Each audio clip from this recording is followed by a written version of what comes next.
Hello, hi, how are you? I hope that you are well. I am Sandra Pollock from Open Mind Coaching, and it's Monday. And every Monday, I meet with you here to share a tip for the week, something I hope that will help you get the best out of your week, your life, and whatever it is that you're focused on. Thank you so much for joining me. I am going to talk today just a little bit about the decisions that we make, as particularly around making the right decisions for taking us where we want to go. I was looking at some information from a book. You may have heard of it. It's called Think Big, Act Small. It was written by Jason Jennings, who basically interviewed and surveyed, I think it was around 9 businesses in the US, who year upon year continued to thrive and to succeed, to make profit. And he wanted to find out what they were doing differently to other businesses. Even in the recession, they were still making, I think it was around 10% increase in their profits, turnovers. Their success was good no matter what was going on around them. So I was looking at the information from that, and one particular thing jumped out at me, which is what I'm sharing with you today. And I'm referring down because I do tend to put some notes together to keep me on track. The thing that stood out for me from his research, this is Jason Jennings, and the book is Think Big, Act Small, was that those particular businesses, they did, amongst other things, one particular thing, and that was that they were prepared and they did cut services that weren't working for them. And that got me thinking, how many of us in our lives are prepared to cut things out that's not working for us? I know I run businesses of my own, and sometimes it's really hard to actually stop and admit that a particular product or service or way of doing things, it's not working. And because we may have invested so much time and effort into that one particular thing, we are loath to give it up. We feel as though we're giving up a part of ourselves. But if the truth is that this isn't working for us, then we really do need to look at that closely. Compare the fact that this particular course of action, product, service, way of thinking, whatever it may be, if it's not working for you, then you're not going to get where you want to go as quickly, or maybe not at all, if we're not prepared to face up to things that are not working for us. For some of us, it not only includes particular products or services or things we're using, but it could include the way we think. It could also include people we hang out with.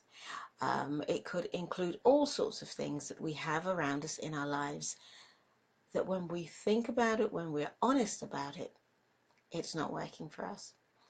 And I was thinking, well, why do we sometimes fail to surrender, give up things that are people that is not working for us? And I'll share some things that I jotted down that I thought of. You might have some more of your own. But for one thing, we may have a fear of failing to, or a fear of admitting really that this particular thing is not working. So we see that as a failure on our part. We've put so much into it, so much time, so much effort, so emotion, so much love. But somehow it's not working. So we might see that as a failure on our part. And that got me to thinking that here in the UK, we look at failure, we frown upon failure. Whereas I know from having lived in America, and we look at how people deal with failure in the US. And failure in the US is, and I know it's a generalization on both parts, but failure in the US is seen more as a part of growth. People expect that you will fail. The whole thing is you only fail if you're doing something. You only fail if you are actually striving to make progress in a certain direction. You fail because you're learning what works and what doesn't work. And it's the same with the things in our lives. I know Microsoft recently, maybe not so recently, but they stopped making one of the phones that they produced that wasn't working for them or their customers, and they made a decision to actually, let's just shelve this. It's not working. So that is quite a big thing to do. Another reason, along with the fear of failure or having to admit failure, is maybe we are concerned that we'll have to explain to everybody why we're not doing something, and that can be quite a chore, quite a burden. And for some of us, that could be another way of maybe feeling as though it's being rubbed in our face, the fact that we have to explain to people. We are also we hold back from the fact that we might disappoint so many people when we decide to change something or cut something out, and we don't really like, as human beings, to disappoint anybody, so that might hold us back. But whatever the reason is, I guess what I'm encouraging you to do this week is to think about what are those things in your life, whether it's your career, your business, or just your personal life, that you know are not working for you. Is it the way you think? Is it the way you do things? Is it a particular habit that you have developed that you know is not working for you, but you'd love to change it? Is it, as I said previously, something that you have developed, but no one's buying it, or no one's interested in it, or no one agrees with the need for it? Well, where is continuing on this particular course of action taking you? Is it taking you to achieving the things that you really want to achieve, being your best self? Or is it just keeping you stuck?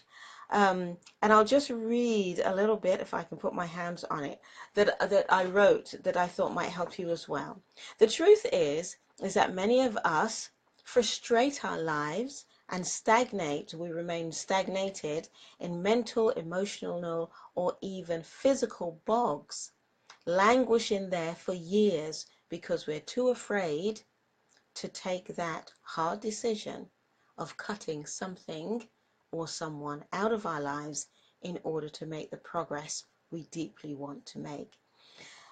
So it comes down to being honest with yourself, thinking about, okay, if I'm going to take this course of action to cut something out, how do I do it? What do I do? Maybe you'll need help to do that. Well, get the help that you need. Is that short-term pain worth the lifelong possibility of losing out on what your dreams are? And I think you really know the answer to that within yourself. So I'd encourage you to sort of make the decision that's working for you, or that will work for you. It is truly only the brave, the courageous, and the tenacious who are focused on their goals of living and achieving their best life, who are prepared to really identify whether it's products, services, or anything else that is going to make the difference, not only in your life, but in the life of the people that you serve or the people that are around you, that you're prepared to do what it takes to produce those things. And those people who want to leave the world in a better place than it was when we came, that are prepared to make those hard decisions. And those hard decisions sometimes could include cutting out things and people that is not working for us. So this week, have a good reflection on what you're doing in your life, who's around you, what's working for you, and what's not working for you. And I'd like to encourage you to be a little bit more brave, face your fears, and make the decisions that will actually bring you what you really long for. Sacrifice sometimes is important and is necessary, but in the long run, it's better because it really does take you where you want to go. So yes, I'm challenging you yet again, as I challenge myself to be honest and to cut those things out of our lives that is not working for us. Let me know whether this has been helpful, useful. Let me have your thoughts as well. Please share. I have some joiners. Let me have a look. Hi, Nirmala. Thank you so much. Great to see you. Great to see you too. Parveen, lovely to see you as well. So let me know, are there things in your life that you need to cut out? Are there habits that you need to change? And if you're having difficulty, dealing with those, then get some help. There's loads of help out there. I'd love to help you if I can. So have a great week and be tenacious, be strong in yourself, and make the decisions that will take you where you really want to go. So this is Sandra Pollock and sharing the Monday tip from Open Mind Coaching. Have a wonderful week. I'm sending you love, a blessing, and every good thing. And most of all, hoping that you find a clearer path to taking you to where you really want to go and to achieve those things in your life that you know you truly deserve. Have a great week. I'll see you on Friday for Stop and Be Grateful. Take care. Bye-bye. Bye for now.